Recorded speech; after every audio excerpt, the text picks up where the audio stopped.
Welcome to Man Does Tech, where I solve the problems you didn't even know you had. You begin by opening YouTube Studio on a desktop browser. This is the only way to set a custom thumbnail for a short. Sign in, go to Content and filter to Shorts. You need the video already uploaded. Once you see the short, click the video row to open the Details panel. Make sure your prepared image meets size and aspect expectations before proceeding. This avoids re-uploads and delays.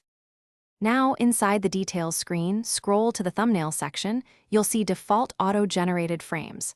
Click Upload Thumbnail, then pick your image file from your computer. You should see the preview update immediately. If not, recheck file type and size. Once the correct image displays, scroll up and press Save. You must save for YouTube to register the change, otherwise the default frame remains. Wait a few seconds for processing confirmation.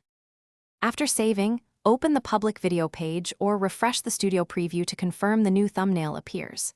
If it does not, clear your browser cache or test in an incognito window, then re-upload and save again. Remember, channels require verification to use custom thumbnails. If you lack verification, complete that step in channel settings. If persistent issues occur, try a different browser or re-export the image at recommended dimensions and re-upload. Thanks for watching. If you found this helpful, don't forget to like and subscribe.